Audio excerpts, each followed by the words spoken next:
Hey, besties, it's Michelle.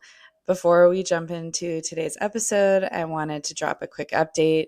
Season one is officially a wrap. We recorded 10 episodes, and we're definitely proud of what we built. Season two is coming August 27th, and it's going to go even deeper, more nuance, more of the juicy stuff, and of course, more tools. But between now and then, we're taking a short break to rest and get everything ready for you. In the meantime, we're leaving you with this bonus episode Danyelle and I recorded. It's just the two of us talking about what it's actually been like to start this podcast together as best friends, what it's brought up in our friendship, what it was like going viral, facing our fears around social media, and putting ourselves out there in a totally new way. It's definitely an honest one, so settle in, and we'll see you back here on August 27th for season two. Enjoy.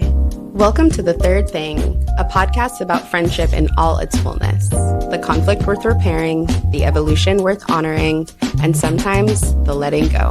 Think of it as a kitchen table conversation with honesty, laughter, validation, and plenty of tea. I'm Danyelle, a therapist, healer, and hoodoo practitioner who's been thinking about the way we love each other for most of my life. And I'm Michelle, a life coach, facilitator, and a space holder at my core. I've spent a lifetime helping people communicate better and more honestly. We've been best friends for 26 years, and we've got the receipts. We've done the work, and we want to share what we've learned. The tools, the hard parts, the things nobody taught us. There are a lot of people figuring out their friendships without a roadmap, so we're pulling up a chair. Hi, Dee. Hi, Mish. How are you? I'm blessed. I feel really happy to be back with you. Hashtag blessed. Yes. Words cannot express how happy I am to record season two. We did it. We did it. That is such a part of the whole thing. The whole thing. We keep saying this. We said we were going to do a thing, and we did the thing. And throughout season one, we kept hearing that. People being like, oh, wait, 10 episodes recorded? All of them? Oh, they're going to come out weekly? What? Wow. And I think it's really important to celebrate that because it wasn't a small thing. If you could see, you can't see, but everything you can't see is surrounded by soundproofing and hanging blankets, and it's a real effort to get it all figured out, and we did, and we learned a lot. We learned so much. Maybe you noticed that the video quality is a notch higher. I know, and now we're like, oh, you could see the lint and the stain on my shirt, so my grace. Okay, yeah. Oh, don't even get me started. But we've learned a lot, and we wanted to record just a little bonus here about recording the first season and what it has been like to do some of the shadow work of social media influencing. I feel like you and I have had a little bit of a different experience there. Sure. My shadow work has been having to do the work in friendship. And I'll be like really honest about that, right? I talked about it throughout season one and was really open about kind of finding my avoidant attachment style. And yes, the social media stuff is just grueling and it's a lot. But one of the things that I am a better friend because of season one. I really feel like I was able to hone in on some of the things that because of our distance, because life, because of baby and wife and partners and work, we didn't have to do that work. Sure. But, we were in this space for a week straight. We meet twice a week for hours. We text constantly. Daily. A day. Yeah. And so for me, it really has been this like, oh, I can do this. It has been a really beautiful invitation, as we've said, to do it in other relationships too. And that feels very surprising to me. I don't know that going in, I thought I would have so much internal transformation, at least like awareness of that. And yeah, like I absolutely feel safer with you. I feel like we've leveled up. And up and up and up beyond even where we might have wanted to go. We don't even know where the top is. And that has just felt really special. Yeah. It's felt really, again, unexpected, but I'm so grateful. I mean, I think that's why I feel blessed because we've worked together before. Yeah. I mean, y'all heard in our life stages episode, you heard all of our journey together. And yeah, I'm probably biased, but this takes the cake. It's a different kind of work. Yeah. Yeah. Yeah. I'm glad you said all of that because, I mean, this conversation is truly happening live. Like, I hadn't heard you voice it in that way before. And I'm having a very similar, same, but different experience. But the places where normally distance is the solution isn't working anymore because it can't be. And it's also a reminder that it's actually often not the solution, it's avoidance. Oof. Yeah. And so where we would normally just not see each other, not talk about it and allow for that to dissipate whatever might be coming up, we're being forced to face it again and again. And it's interesting because I do wonder sometimes, are we just very passionate people? Yes. Is our friendship unique and special? Yes. But we do have stuff come up and misunderstandings. Like there is something in the way that we attach that's familial, ancestral, that's and triggering sometimes, that we bring out the best in each other, but it's because we're so different in some ways that when we're working together to create something new that hasn't been done before, that neither of us have been done before, it brings up a lot. There's so much vulnerability. And one of the things we talked about today before we turned on the recording equipment is just the newness of it all, of sitting down every day where for the last 15 to 20 years, I know exactly what I'm going to do when I sit at my desk. I sit down, I do my job. Every hour to minute is often accounted for. And in this new, brave new world, I don't always know what's going to come of it or if I'm any good at all. And so sometimes we're also caught in the crosshairs of each other's figuring it out of this moment, if you will. Completely. And I think it's really brought out things that have surprised us in ways. I am definitely more the one that is like, in the clouds, very laissez-faire. What will be, will be. Yes. Except when it's not. Except when it's not. And we had lots of conversations over season 1 around just that realization. And some of that is, right, that is a part of my shadow work. Why do I feel like I need to be so prepared when I walk in to a space, and the trauma and lived experience that has gotten me there, and how that's a part of me that I cover. Sure. That I pretend that those things aren't important to me. And there's been some times of you're like, yeah, like, let's just go. And I'm like, no. But speaking to growth, even just now, you were like, oh yeah, no, we're doing the bonus episode. I was like, okay. Yeah. we don't have our map laid out. We're going to sit down and talk, but there is some of it that's now, I think, or I don't want to speak for you, but it feels rooted in trust, not only in me, but in yourself.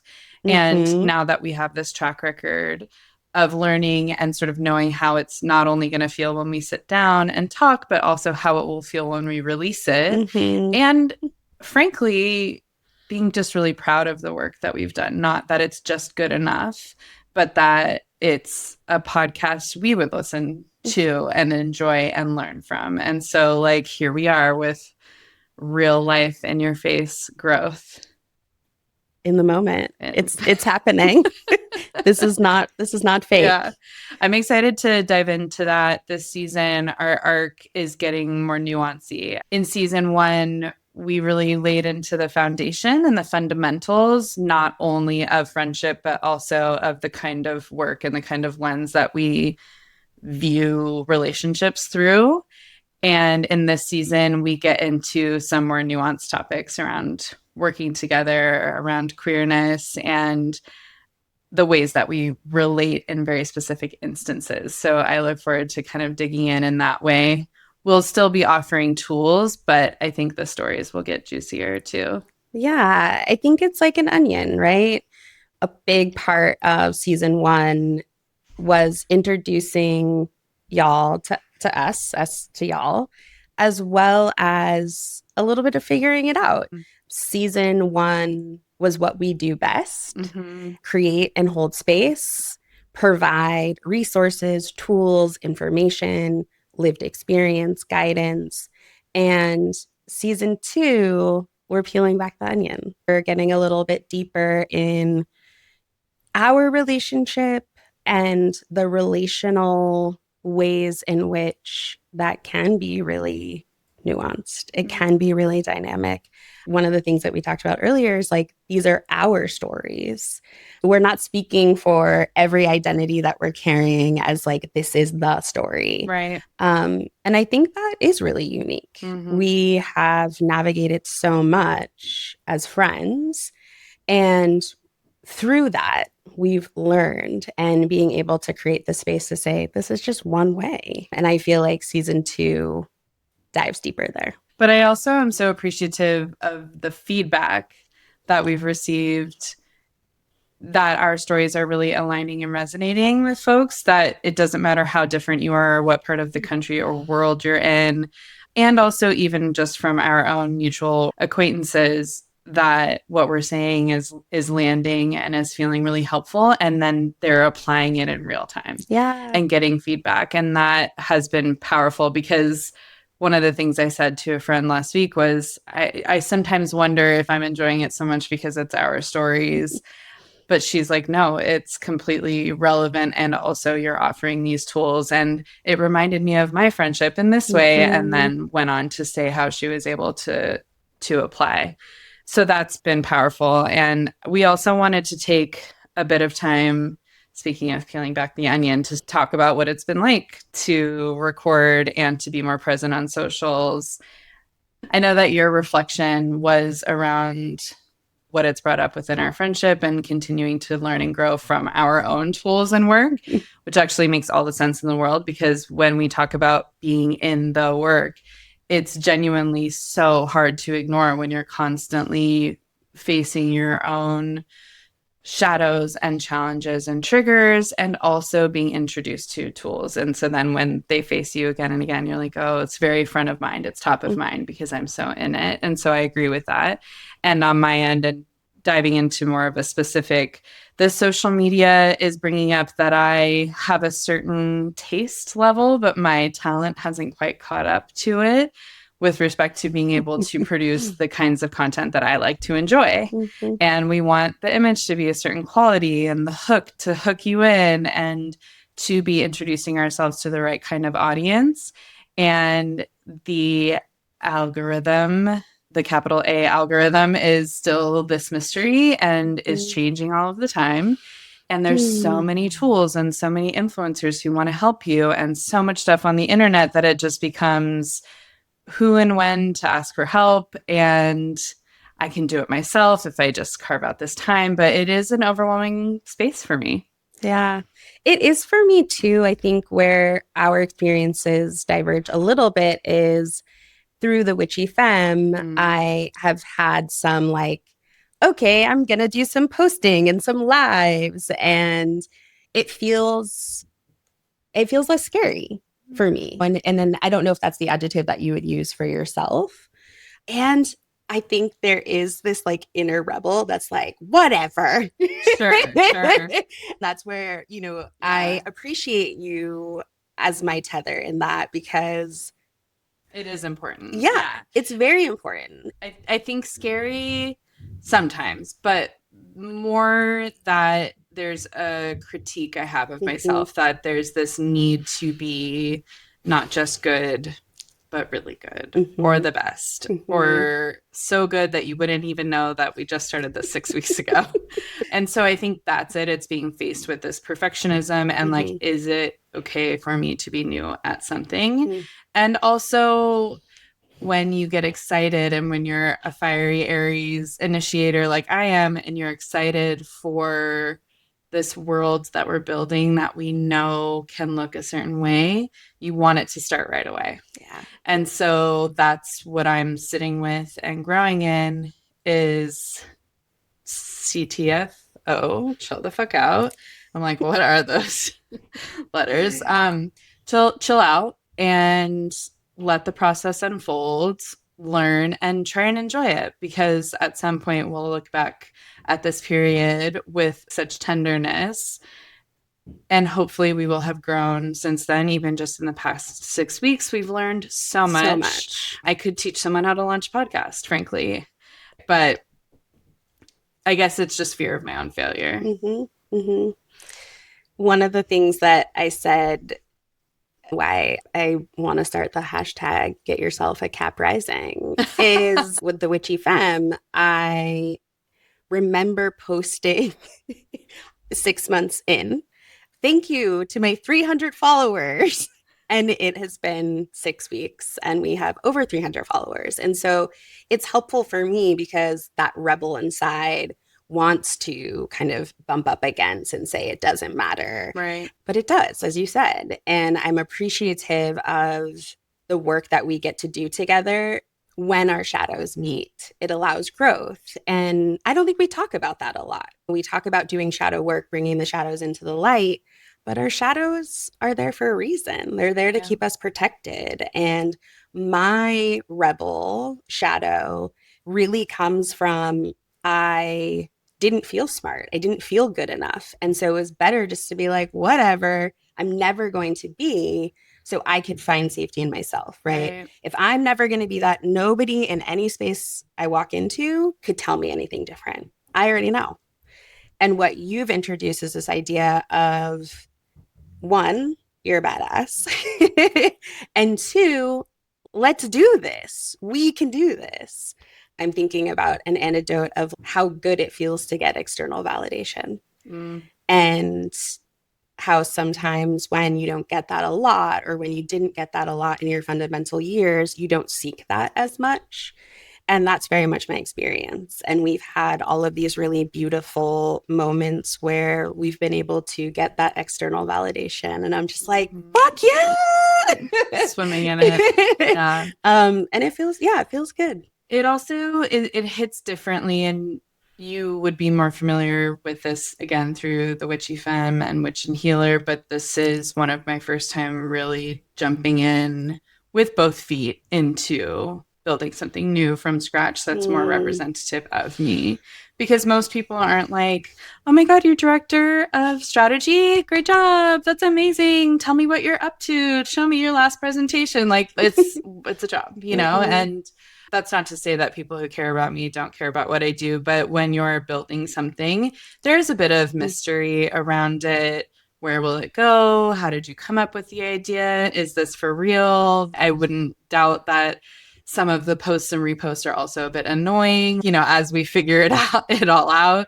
But yeah, that validation and acknowledgement hits different in this season, I mm. think. Yeah. I just have to say, I'm really excited for you. Mm. I know that is excitement as us, like for us, but again, this venture, this really beautiful baby we are Mm-hmm. birthing, Mm-hmm. maybe toddler now, it's really pushing us. And it's Yeah. pushing us in ways that if we had stayed in the places we were, we wouldn't experience that. When you speak to prior, I knew what I was doing from the moment I woke up to the moment I got off of work, minute by minute, and how there's comfort there, and how it's a rebirth. You're relearning how to be in this space. And I don't think a lot of people get to have that experience. 1,000%. I think a lot of people find their lane and they stay in it. I talk about it as like getting on the train. We're all on the train and we just go. We don't think about it. And that is very the society we live in. I think it's really beautiful for you. Thank you. It's funny because as you were diving into that last thought, it's so best friend coded because I'm like, what is underneath you saying you're proud of me is like, bitch, it's going to be fine. I'm so proud of you. You're doing great. Don't give up. It's fine. You're fine. Stop it. That's what I'm hearing as you're saying all these beautiful things. I'm like, she's calling me out on my shit, and I receive. Noted. Thank you. It's Thank you. giving the like Key and Peele like translator. Yeah, literally. I'm so proud of you, bitch. What is your fucking problem? Yeah, 100%. Yes, I heard it. I heard it. Received. Yeah. Very important to note and discuss. We went viral. We went viral. I think it was our 8th or 9th post, period. And what's so funny to me is that the episode was about race, where if you've been listening along, you know that it was very much about our unique story around being in a cross-racial friendship, where our intersectionality overlapped, where it didn't, and how getting into our 30s throughout COVID, where there was more of a cultural conversation around what it means to be Black in America, that it cracked open parts of our friendship that needed mending or tending. And we offered tools and resources, but we really were offering up our story as a testament or something that people might learn from, find something of themselves in. But the post that went viral was it was such a small piece of that. It's not even the thing that I would have guessed. It was when you said that cross-racial friendships are labor, but that it's a labor of love, of reciprocity, of learning, ultimately meaning every relationship is labor. Every single one should have an element of additional consideration, because if we walk into every room assuming everyone's having the same experience as us, you're not going to be very popular or have very rich relationships.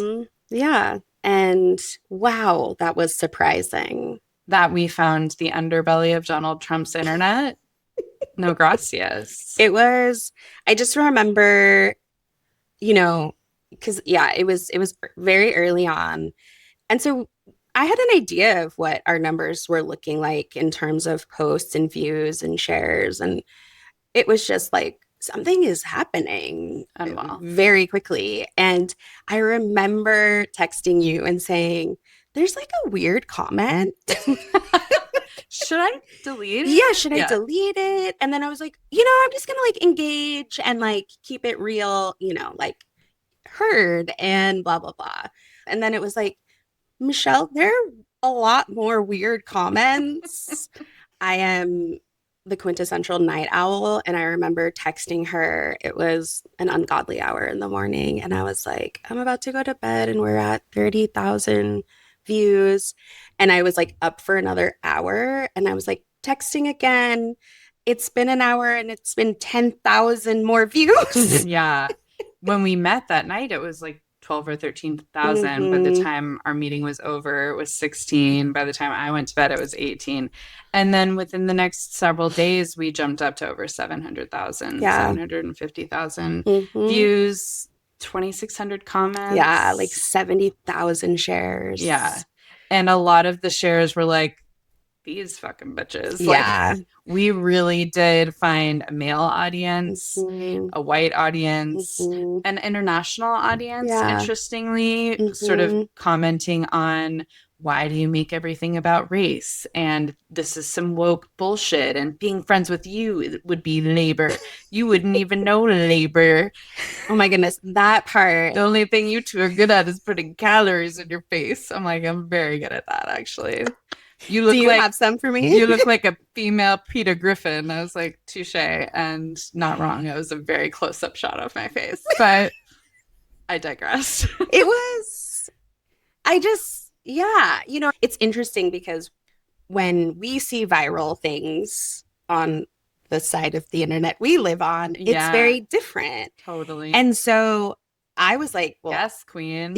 yeah, like people being bad, Oh, yeah, sure. like, Oh, oh, like the person who was like, I reported 5 families to ICE and they're y- getting deported. And y- then our side of the internet was like, and now I will hex you. yes, correct. And here is Yeah, my spell, and you are now hexed. And everyone you know. forever. Like, Yeah, that is the viral. yeah. And in some of the comments, like, people were like, well, one, there was a lot of reshares or shares to story. And Mm-hmm. then people would, put Put, comments about mm-hmm. us, about the statement. And I was just like,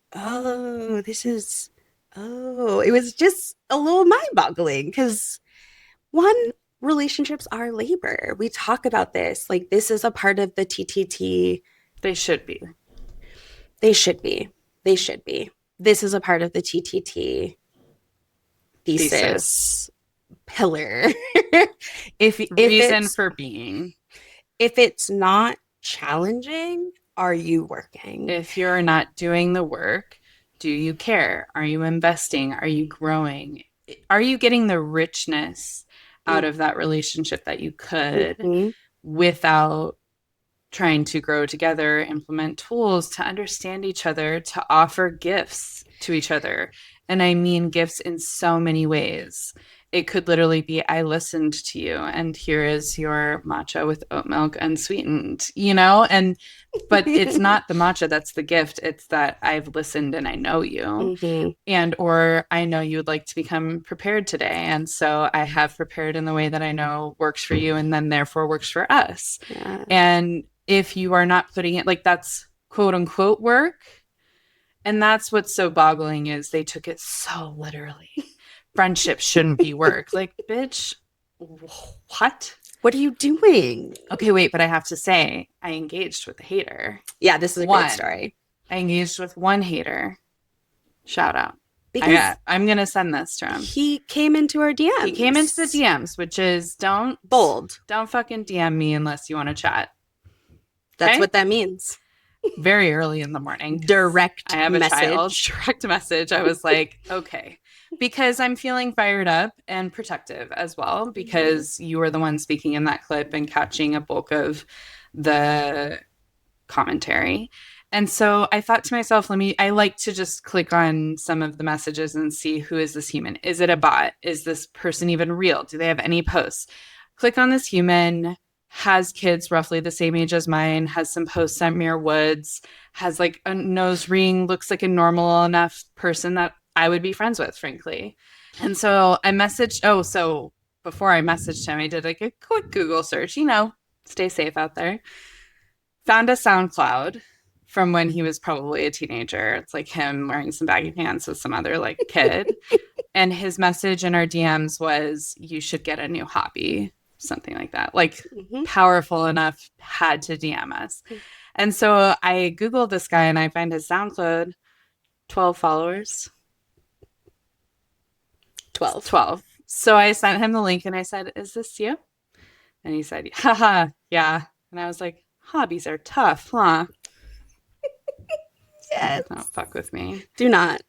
But we proceeded to have a back and forth about, like, I have to ask, what was so upsetting about this? And he was like, it's just, I get so frustrated when people make everything about race. And I have so many friends, and it's not more work to be friends with someone of a different color.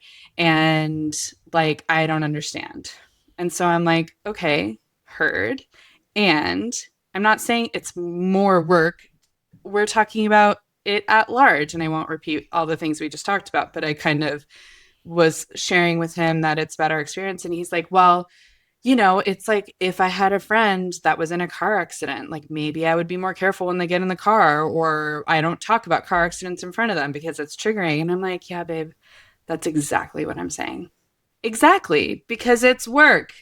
You care. You put in a little extra effort for the people that you love. And then he goes, oh, well, okay then. And then he's like, well, you guys seem really cool, like cool ladies. I hope you have a great 4th of July. And I'm like, babe, are you lonely? Yes. Are you just so lonely? I don't get like why you wake up and choose violence in that way. Yeah. And there was a lot I of woke up that morning and violence. chose violence too. I was like, who's getting it today? But, you know, I think that's the thing, right? When we started to peel back, I didn't engage with anybody in our DMs, but I definitely trolled some of the trolls. Mhm. It's just like, wow.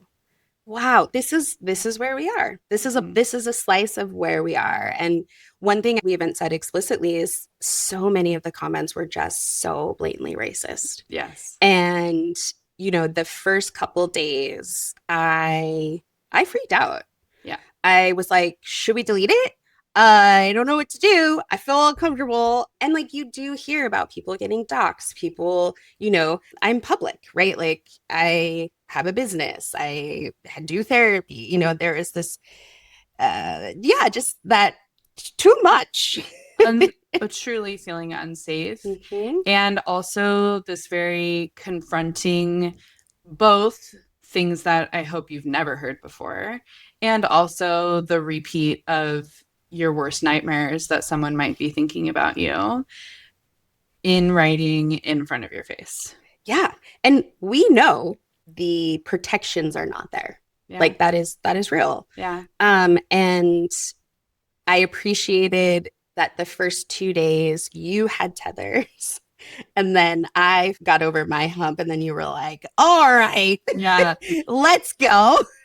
I was at the Marin County Fair and everyone was on the rides, and I was just like scrolling and deleting and hiding. And it was because you had named the discomfort and some of the fear, and we had talked about should we hide it.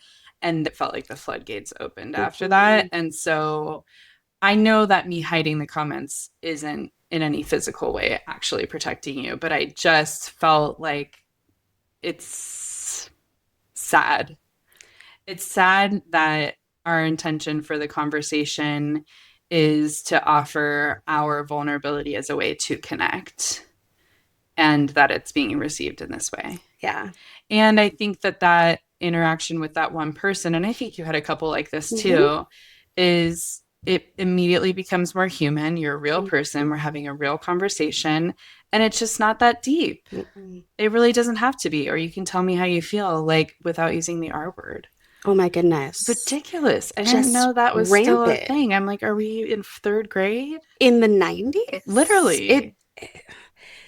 I do want to say the protection, I felt so grateful because there was a moment where I was just like late at night and I'm just like, oh my goodness, like Yeah. this is what happens. And I'm gonna name it. There were pictures of gorillas. There were like talking about Valley Girl voice. They were like, you both have never done any labor in your life. Oh, you're both on welfare. Like it was get a real job. Yeah. Yeah. I'm just saying that to put context to the kinds of conversations that were going on. Some of it was just absolutely ridiculous, but then some of it is really rooted in some deep racist storytelling that our country is subscribed to. Yeah. Because the idea that neither of us have ever worked is the biggest LOL of my life, because we've been working since we were like 13. Underage when we couldn't work. Literally 12 at my mom's packing company. I was very appreciative because I didn't see a lot of them. And actually other people had reached out and I didn't know. Michelle was at the fair hiding all of the comments. I was busy. I stayed busy. Yeah.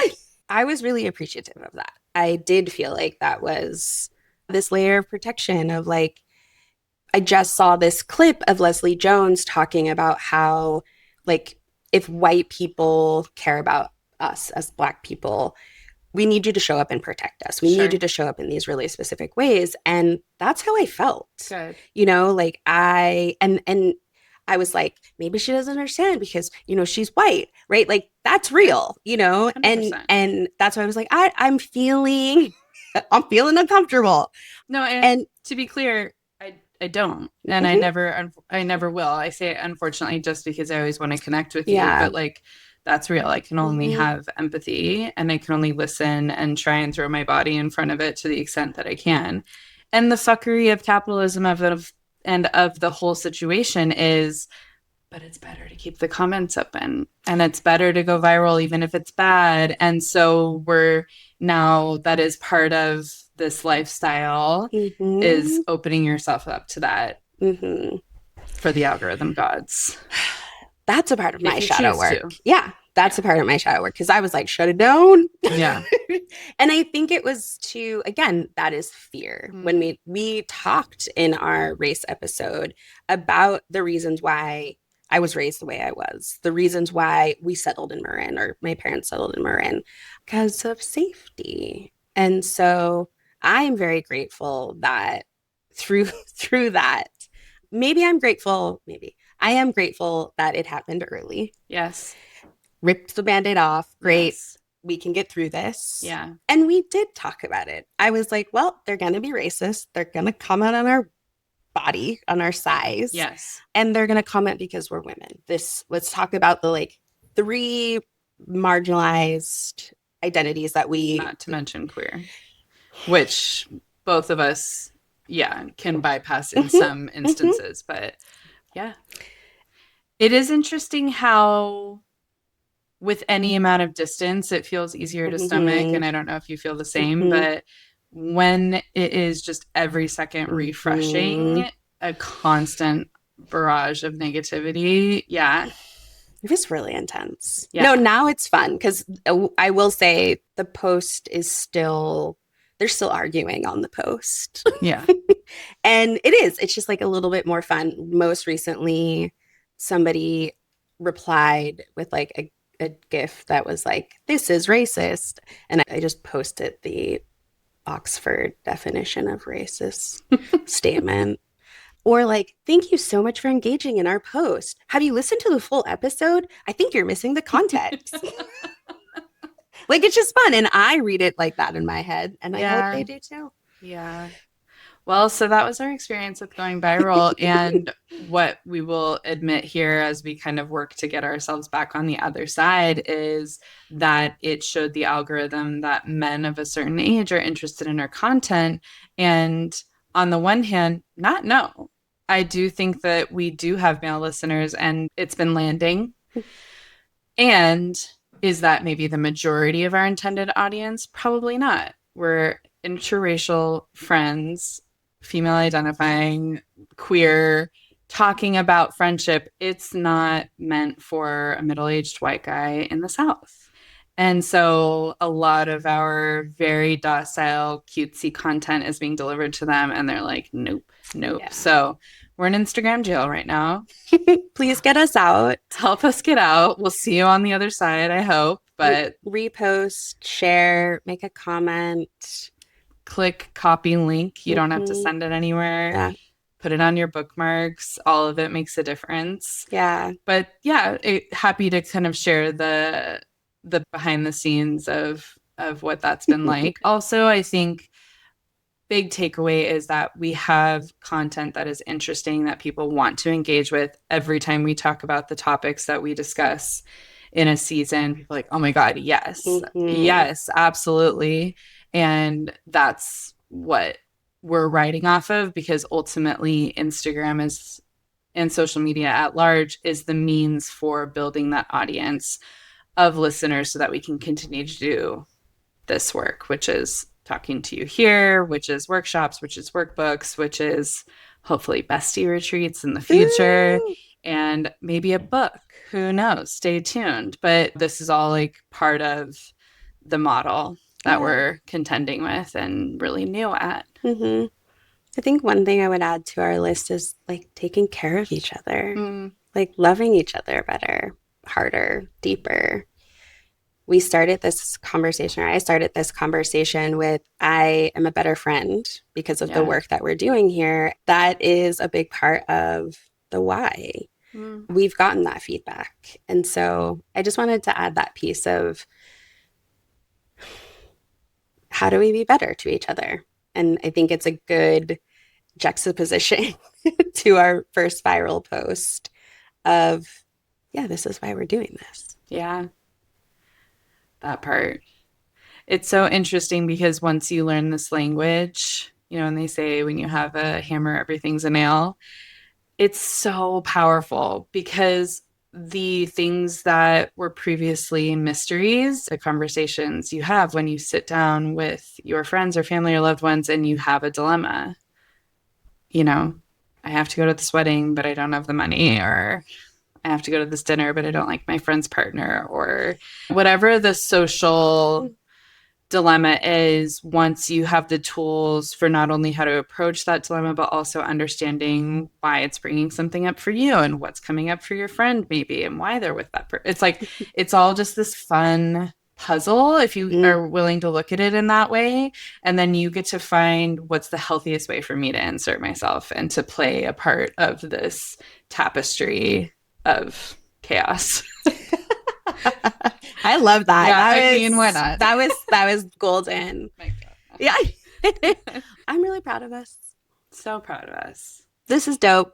This is really dope. Can't wait to start season 2, and so grateful for those OGs and Ride or besties. dies. That's right, who have been following from the beginning and encouraging us. We read every single message. And not only do we read every single message, but if you have posted a comment on Apple or Spotify, if you have texted us, if you have left something in a voice note, we've screenshot, we transcribe, and we are collecting it. It's very powerful. It means so much. We are so deeply grateful at how much we are getting from y'all. Yeah, thank you. I also want to open it up, and that we want to start collecting your stories or your dilemmas in friendship, challenges, things that might be coming up, something you've heard of, a topic you're interested in. Thankfully, it's such a rich depth of field that we have a lot on deck, but I think it will be even more so when the listeners start sending those in. So it's hello@thethirdthingpod.com. Send us your things. Yeah. Tell us what's on your mind, your heart. Maybe you'll hear it. Can't wait to see you in season 2. Yay! If today's episode meant something to you, share it with a friend. Find us on Instagram @thethirdthingpod, and everything we're building lives at www.thethirdthingpod.com. Episode notes, our workbooks, all of it. And if you're ready to go deeper, real community, monthly events, early access, and to join the group chat, we're on Patreon. The link is in the show notes. If you're loving the show, a rating and review genuinely helps more people find us. It takes 2 minutes and it means everything.